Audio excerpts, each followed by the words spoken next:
Om Namo Bhagavate Srimad Bhagavad Gita ki Jai.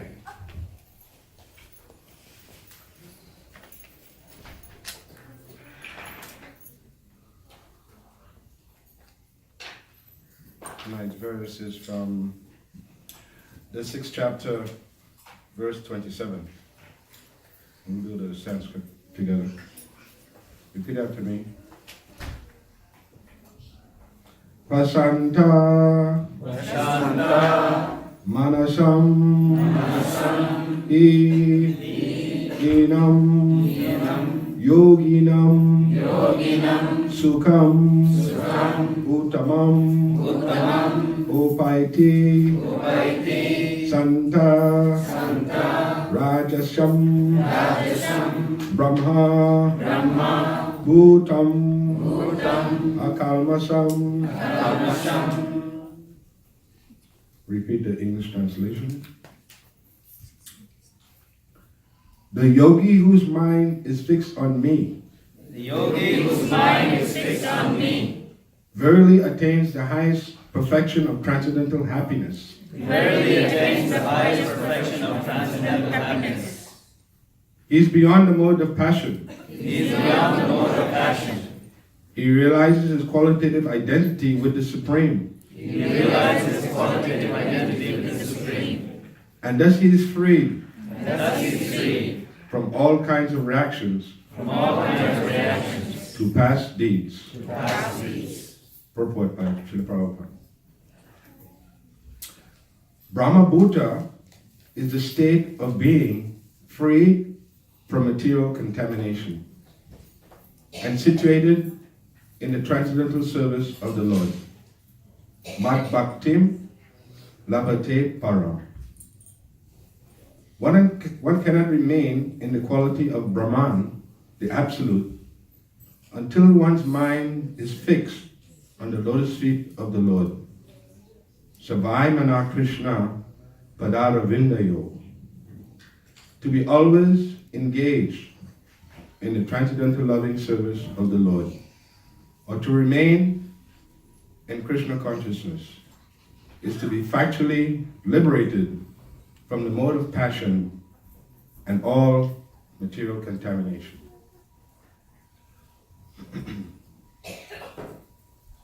Vasanta manasahi enam yoginam sukham uttamam upayati santa rajasyam brahma bhuta akalmasam.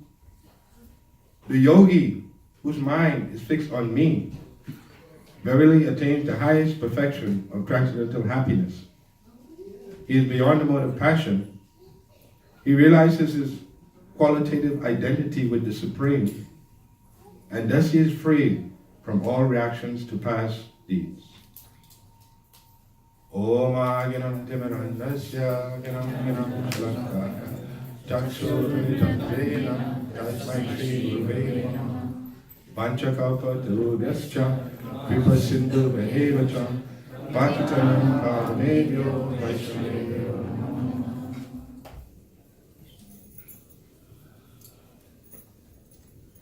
So, this is a very nice verse. When the Lord says something, He doesn't have to say something in a long verse.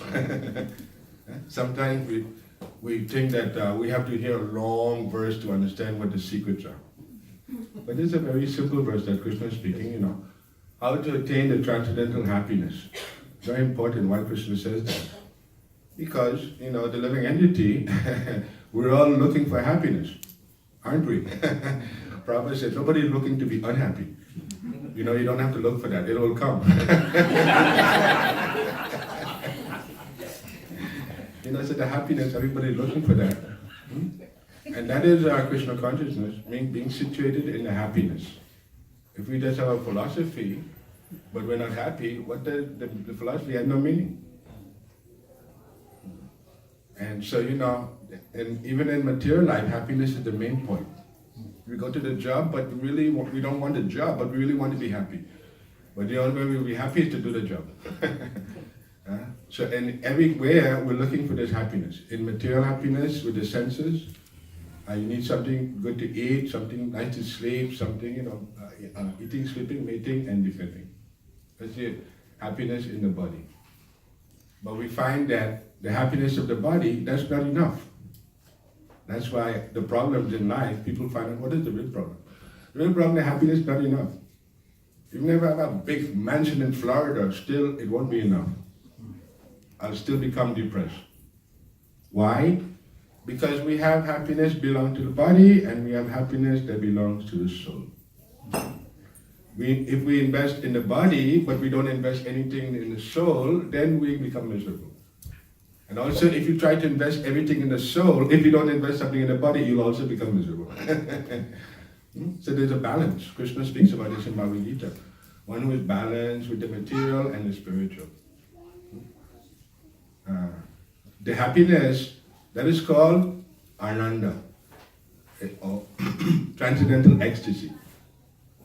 And it's a lot different than material happiness. Material happiness, it comes and goes, depends on the situation. If there's a bad situation, I feel bad. If it's a good situation, I feel good. But transcendental happiness is not like that. Transcendental happiness, even if it's a bad situation, I'll still feel good. And if it's a good situation, I'll still feel good.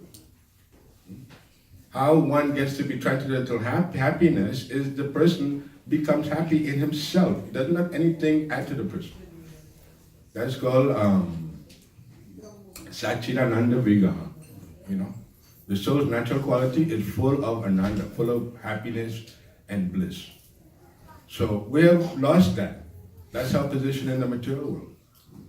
Nobody's very ecstatic in the material world. If somebody's very ecstatic, then they can't go to work, they can't drive the car, they can't do anything.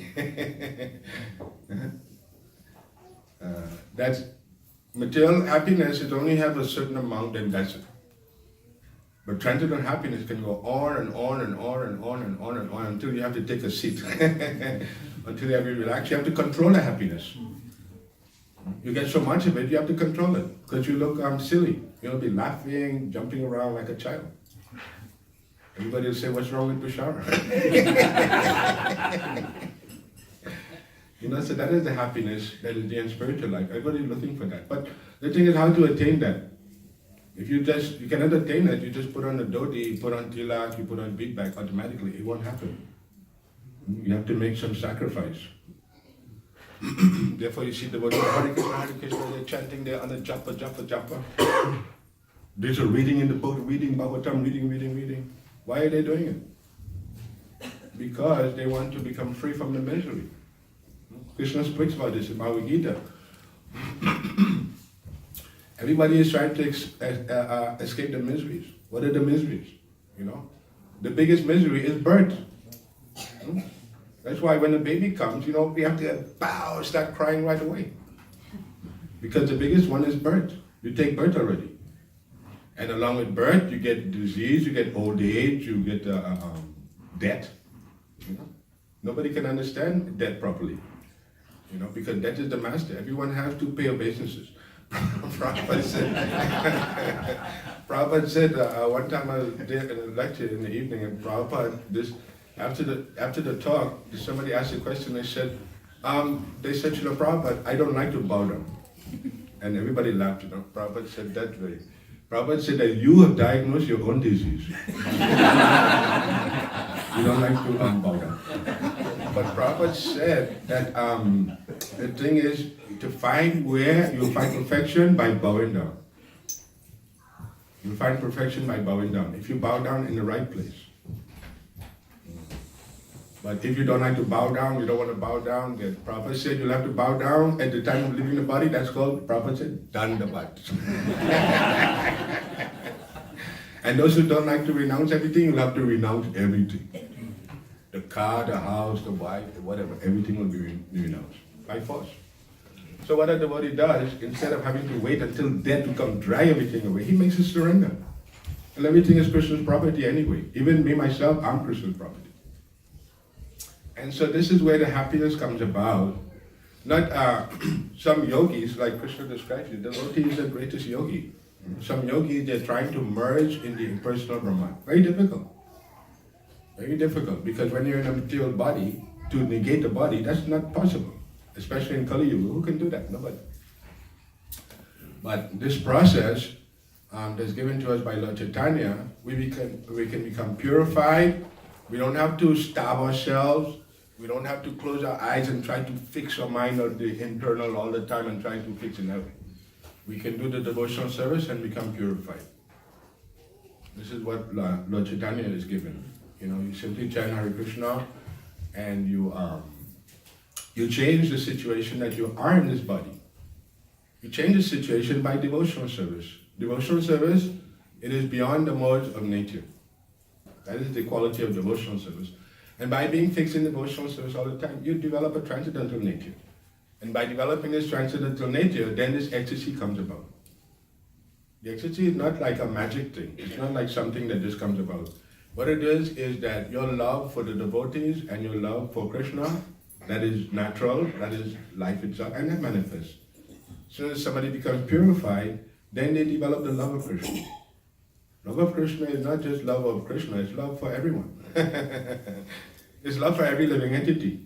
It's concern for the little thing. If you see a little ant, you're not going to go and step on him, because he's a living entity. And so when a person develops Krishna consciousness, he then begins to work for every living entity. He doesn't see himself as belonging to this people or that people.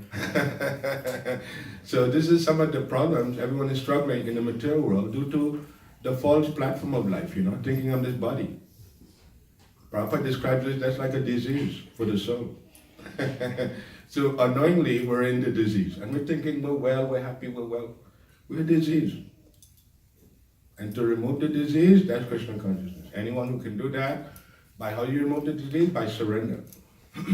And taking on some service. Just like Srila Prabhupada, he was in India, an advanced devotee, enjoying transcendental bliss. But he took on the service to come to the crazy land of the demons.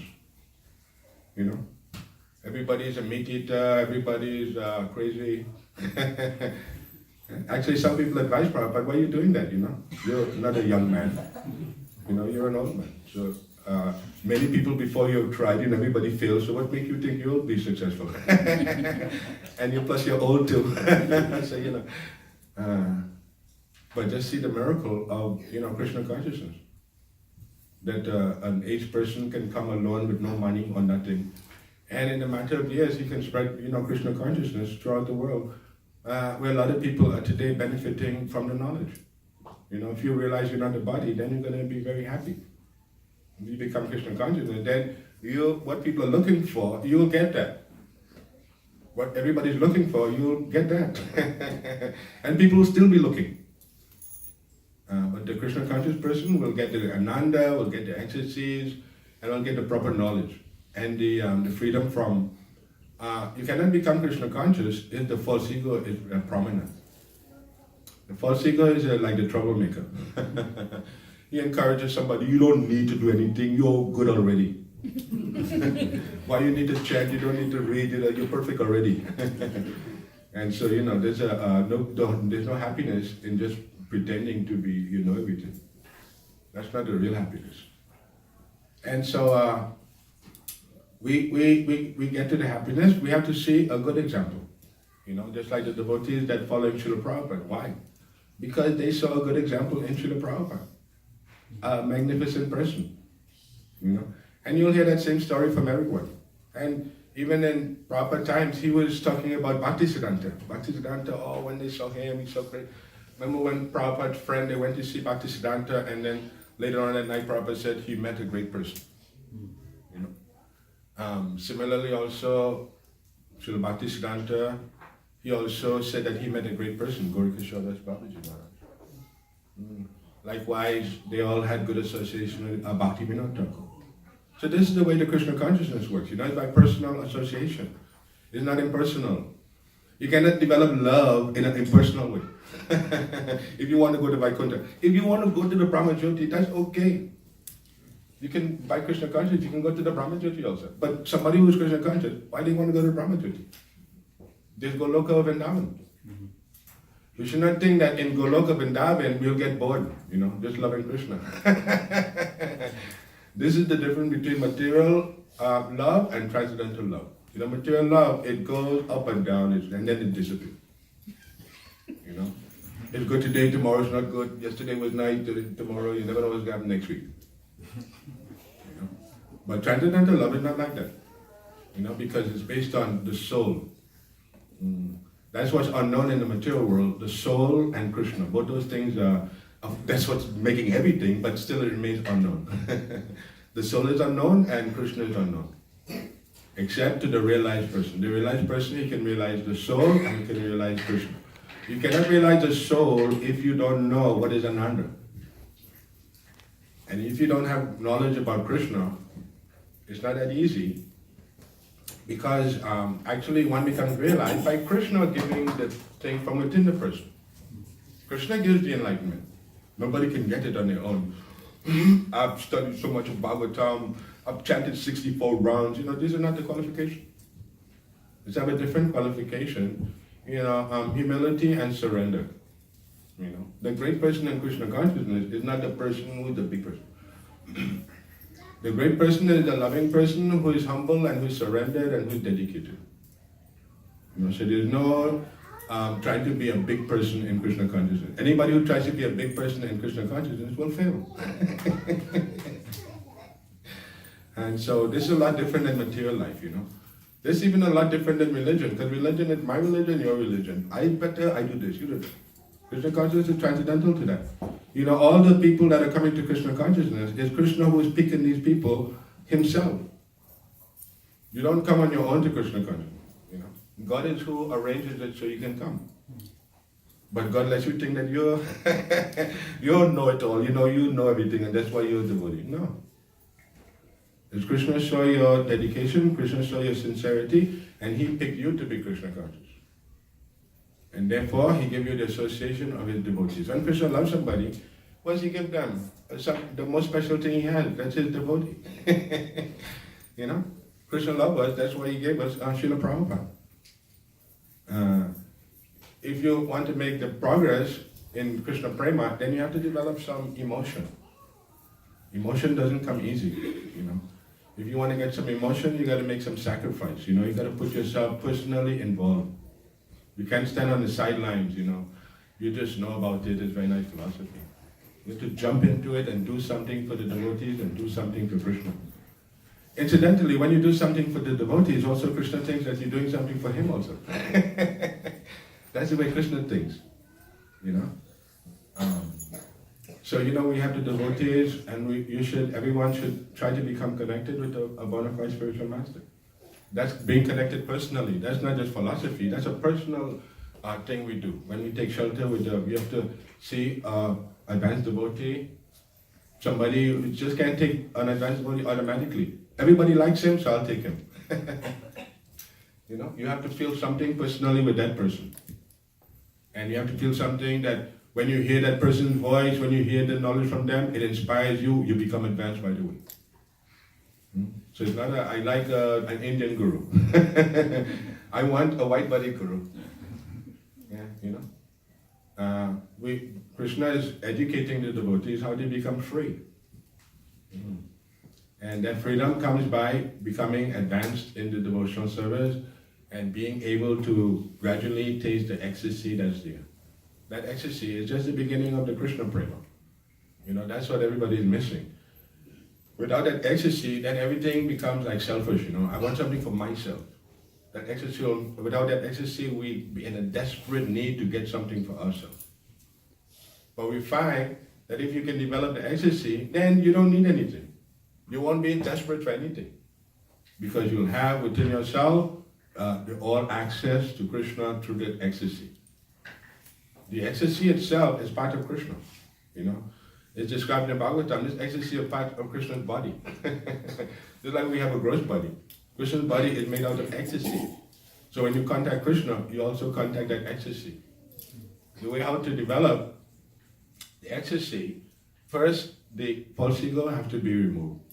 Those of us who have lived in the temple when we were brahmacharis, this is what we learned, Get rid of the false ego. That's the only way to become purified. If you try to become purified with the false ego, then it just becomes a disturbance, And the false ego will be finding faults. The devotee told me this, I didn't do this, he didn't behave like that. You'll be going on and on. Only false ego. That needs to be purified. When the false ego is purified, then you don't see faults as much. You see everybody in a nice way. And you can help everybody. That's because the false ego disappears.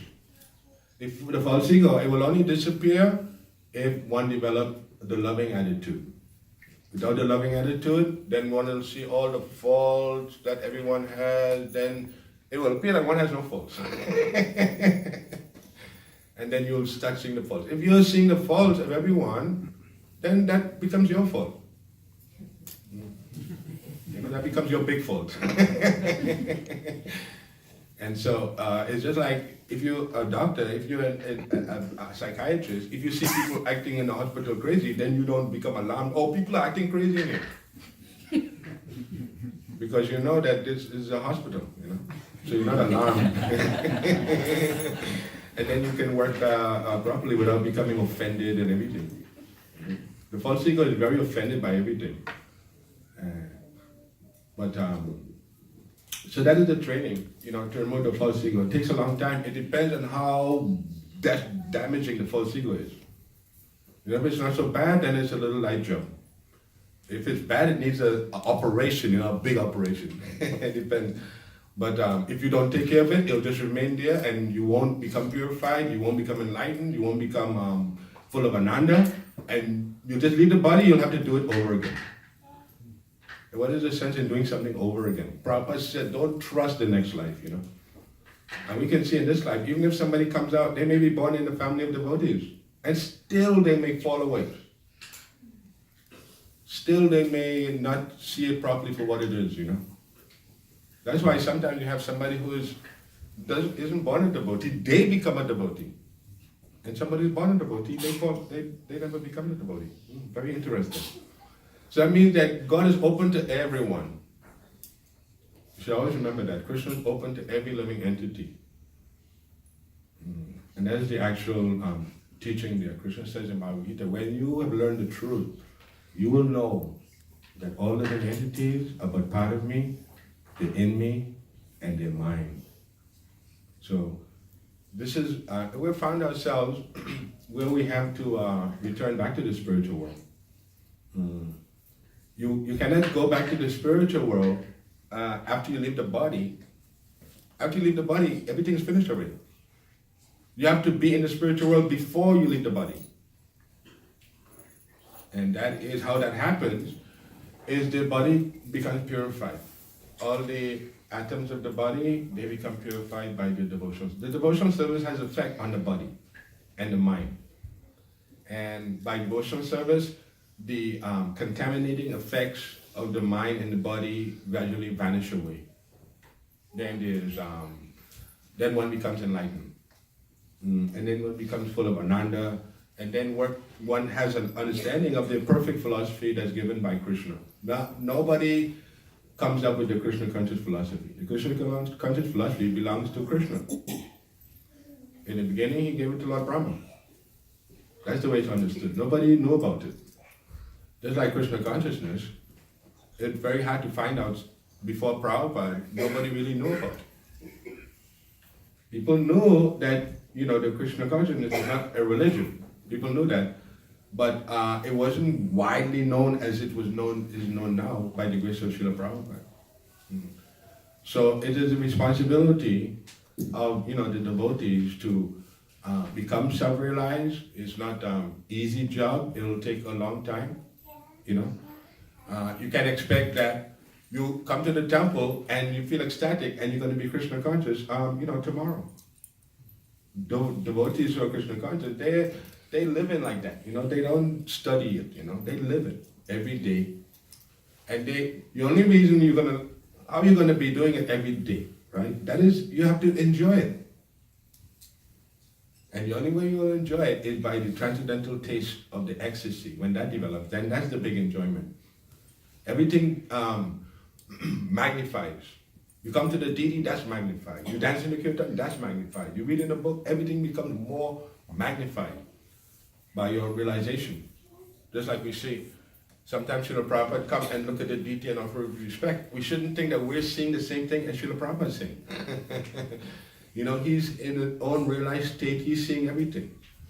When a little child comes to him, he's seeing everything.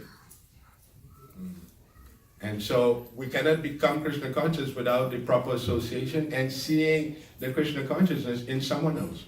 If we see it in someone else, then we know how to get it. And that is the benefit of having Srila Prabhupada's association. Those devotees who live with Srila Prabhupada, it's been so long since Prabhupada is gone, and you notice they're still fired up, they're still juiced up, and they're still 100%. And that comes from, it's not like a material thing. It's not like a material relationship that gets stale. Material relationships, somebody passes away, that's it, they're gone. They get somebody else.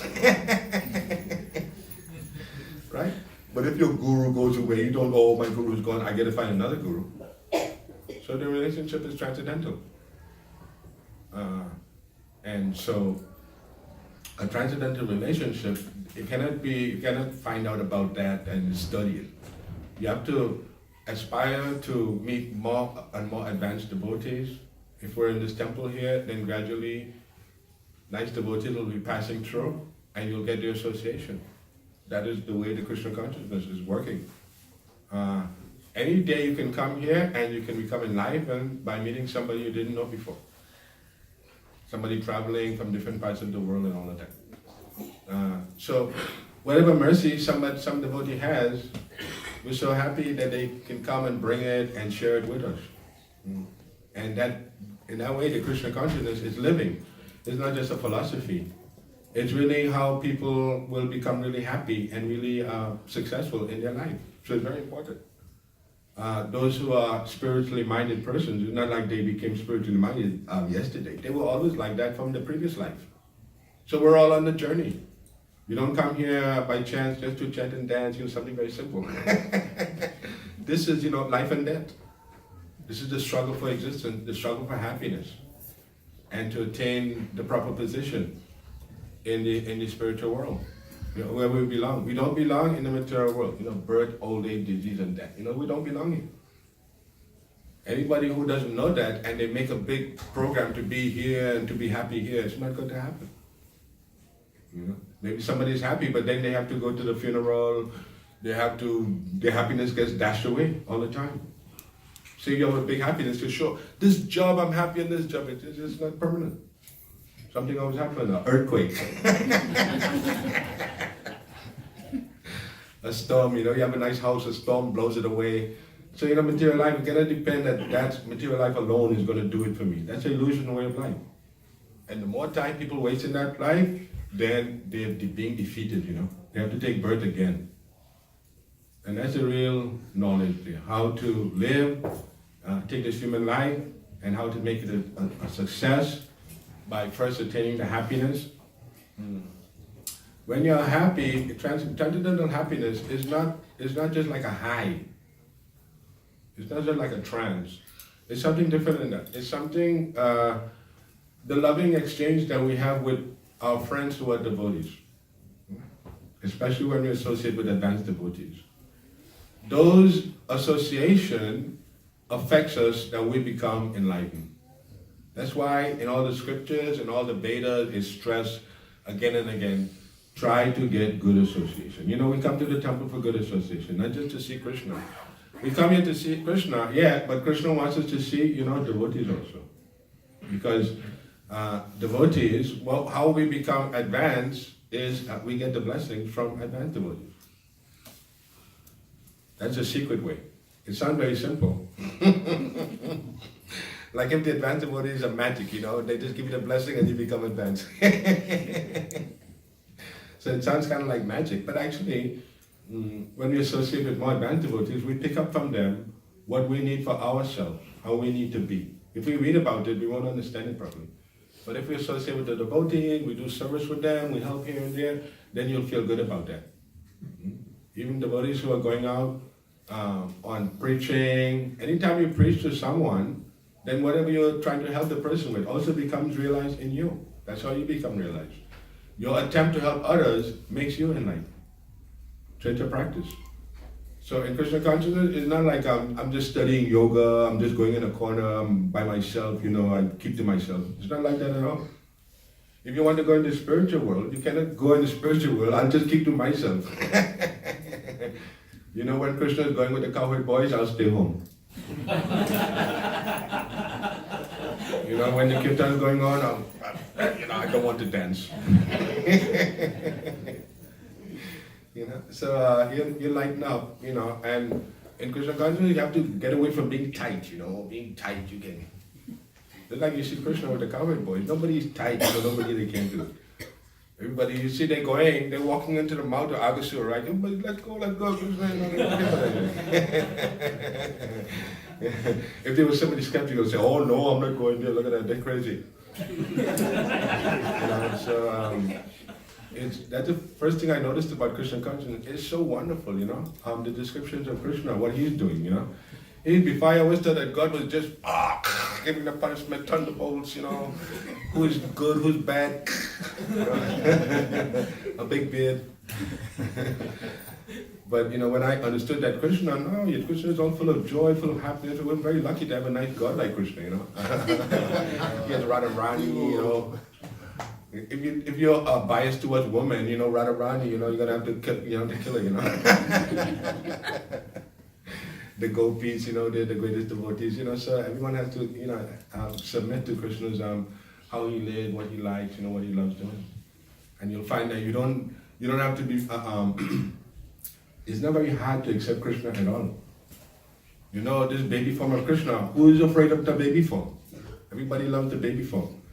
You know, so Krishna has a way of bringing you into his, bringing you to love him by what he does, and then you can study, and then you can get good association. If you get good devotee association, you'd also become Krishna conscious, because you can see that, you know, look at Krishna's devotee, they're nice, you know, they love everyone, and so that's inspiring.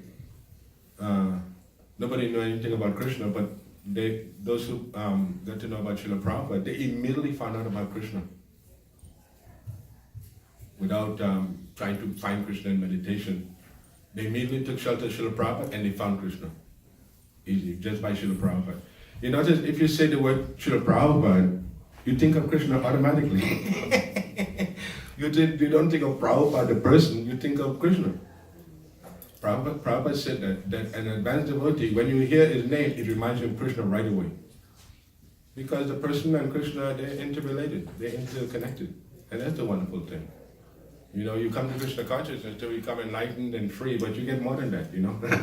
You come for 10 and you get 100. You know, it's like if you go to a wealthy person and you say you want your $5, the wealthy person will say, you come to me for $5? And when you can get thousands of dollars, you know. So when we come to Krishna, we cannot come and ask for this, ask for that, you know. If you're smart, those who are advanced devotees, what they're asking for, you know. They ask for. They're very smart. They ask, just keep me engaged in your service, you know. And that's a nice prayer to have, because when you're engaged in the service, you get everything anyway. You don't have to, you don't have to ask for anything. You engage in the service, you get everything without asking. But if you're not in the service, you want this, you ask that, you know. You may get it, you may not get it, you know. If you don't get it, you'll say, oh, Krishna doesn't give anything. And if you get it, you'll just say, you know, I got it, that's it. You know, so we have to, but the main thing is to be, you know, ecstatic and to be happy. And that will protect you from falling down, that will protect you from the false ego, that will protect you from everything. And how that happiness is attained? It's attained just by association with devotees and serving the deity and serving the spiritual master and being dedicated, doing something for Krishna, and then Krishna will respond. So I'd like to, for the next few minutes, to ask some questions. I mean, who has questions? Questions are very important. And usually Krishna helps the devotee to answer the questions. Nitai, Nitai, Jai Radhe. Any question? Or comments? Right, thank you. Out of the fourth, birth, death, old age and disease, how is birth the most painful, like distressful? Very nice question, because that's first. And with the birth, all the things, other things come. But that's first. First you get the birth. And then everything else, once you have the material body, you're going to have old age, disease, and leaving the body. So that's why birth, we say we don't want to take birth again. This means your original spiritual body becomes revived. You don't have to take birth again. Taking birth, that's a sign that there's some contamination there that have to be removed. Prabhupada said that the material body is a sign of the disease for the soul. So you don't have to be in the material body. Krishna comes with the devotees, they're not the same as somebody who's condemned to be in the material world. They come as a pastime to show what Krishna does in the spiritual world. So that's different. Actually, to go to the spiritual world, you have to go with Krishna in his pastimes to become intimately experienced in Krishna's pastimes. Then you can go to the spiritual world. It's just like you can't meditate your way to Krishna consciousness. You have to have a bona fide spiritual master and get trained. Just like Ajamil, he didn't go back to Godhead right away. He went to someplace else, he got trained how to be a devotee. So everyone, we shouldn't take it that just this training here, no. After this, there's a long way you have to go towards going back to Godhead. But we say, like Prabhupada said in the magazine, back to Godhead. That story, what he told, that was in 1972. I was on a train in Boston. And there was a vagrant on the train, a homeless person.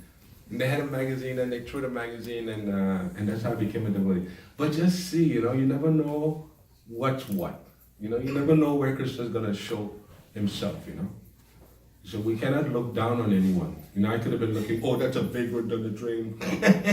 That's like my Sikh guru, no?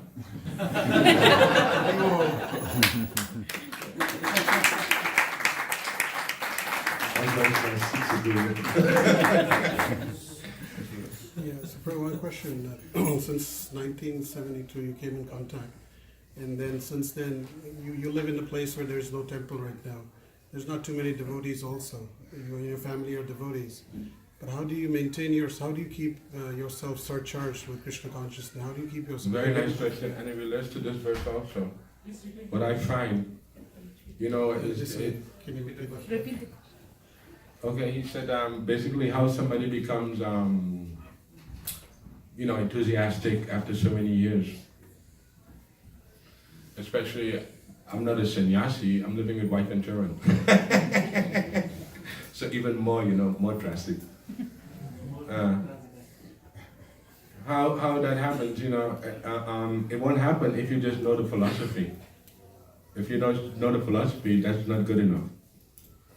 Maya will say, what philosophy? You can't tell her to believe. So just knowing the philosophy is not going to do. What it is you have to have an association that keeps you strong. A householder in Krishna consciousness, the wife and the children help keep that devotee strong. That's like good association also, because that's association with devotees. And you have to have the memory. This way it comes into the things that one did in the past. This all remains a memory. And in Krishna consciousness, that's called smaranam. You remember the great devotees. You remember the great spiritual master. And so it's not just remember in like material life, it takes it a whole different aspect. But it's something to experience, the love for the spiritual master. That's very important. How that develops. Love develops through emotion, so you have to have some experience personally with advanced devotee and how they're struggling to preach and how they, just like if you think of me, if I think of Srila Prabhupada, how he struggled, how he came here alone, so much adversity, and then he helped everyone, and then I feel good about that. And that becomes emotion, transcendental emotion. So that's the only way to become strong like that. The strength in Krishna consciousness is not like pumping iron, It's not physical, but it's due to good association. You remember the devotees, the great devotees that you know that inspired you to become a devotee. And their life and all they're doing, that becomes transferred to you. Just like all of Prabhupada's disciples, what he lived, what he did, all becomes transferred to them. How they're living is due to the mercy of their spiritual master. So it's nothing, philosophy cannot do that. You have to have personal association and love for the persons. Nothing will suffice other than that. That's the only way. Even if you know some nice philosophy, you can still fall away. Even though you know the philosophy is so nice. But the thing that makes you strong is personal association and dedication and love for those devotees. Get some devotees to have love for and work, with in Krishna's behalf. Then you'll become advanced. You'll become advanced in loving devotees. When you become advanced in loving devotees, then you'll also love Krishna automatically. Nice question. Hi, Bob. What this verse was saying, yogi whose mind is fixed on me. And I think somewhere in this chapter also, Arjuna asks that, Krishna, I don't know, how is it possible to fix my mind on you? It's maybe easier to control the wind, right, than to fix my mind on you. And for us, as practitioners, it's very difficult to fix the mind on Krishna. Yeah, that's okay. Practical tips. Yeah. The only practical tip is that to have love develop. Love is like a big magnet attachment. You say Krishna consciousness is detachment, but Krishna consciousness is attachment to Krishna. So you can work either two ways. If you work for detachment, then if you don't know about attachment, you'll also become dry because you're not attached to anything. Attachment to Krishna is not attachment in a material sense, it's transcendental attachment. So that the opportunity, the instinct we have to be attached to Krishna, that is Krishna consciousness, makes us strong, that we're attached to Krishna. We don't give up because it's like a magnet. We're fixed in that. But it comes through loving attitude. And the love comes through practicing. It doesn't happen automatically. First the false ego has to be removed. You cannot love somebody if you're thinking you're so much. You have to see other people. And the love will develop like that. And then once the love develops, then Krishna consciousness becomes easy, then your mind will be fixed on Krishna all the time. But without the love, it's very hard to fix your mind. Now, Arjuna is saying that the senses are hard to control, like the wind. But Arjuna is not saying that it's hard for him to think of Krishna. That's all he thinks about is Krishna. He's just saying it's hard to control all the senses because in the body. But he's a perfect example of always thinking of Krishna. And always thinking of Krishna comes about by developing the love. The love comes about by association and by working together and sacrificing and going through trouble together. Any kind of difficulty you'll go through will develop some emotion. If you just sit without doing anything, you won't get any emotion. You get no emotion, you get no devotion. You try to get devotion without having any emotion. It doesn't happen that way. And you get the Krishna consciousness from some other devotee. That keeps you humble. If you think you'll get it from yourself, it doesn't happen like that. In the spiritual world, it's about other devotees. In the material world, it's just about you and what you do. But in the spiritual world, it's about other devotees. And so you change practically from a person who's living in the material world to a person who can live in the spiritual world. And to live in the spiritual world, you just have to have the love for everyone. Which is difficult for some people, but it's not difficult for us. That's why we're devotees. Oh, Hare Krishna Prabhu. Hare Krishna. Hare Prabhu. About going back to the spiritual world, right? There, see, like most of the devotees, they leave their body and go back to the spiritual world based on the karmas, right? And there have been instances in the Puranas and there have been devotees who went to the spiritual world in the same body, like Saint Tukaram, Yudhishthira Maharaj. He also went to in the same body, to the Vaikuntha in the airplane. So how would you differentiate? What was the difference between those devotees? Very nice question. Yeah. Yeah, very nice question. Some of the devotees, they just become very advanced and they just go, like Dhruva Maharaj. And some devotees, according to the level of their purification that's required. So anything can happen. It just depends on the purification that's there. It's like the hospital. Doesn't see everybody as the same case. Everybody has a different case.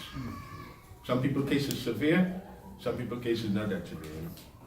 But whatever the case is, you have to take the medicine according to that. If it's a severe case, you can't just take one. You will have to take according to the degree that you have to remove. That's why people do not find God, is because they take it lightly. And they don't do enough. They don't give up enough and they don't take on enough to get it. But we have the perfect doctor, the spiritual master, and he prescribed the perfect medicine, and we can take that, and the rest is history.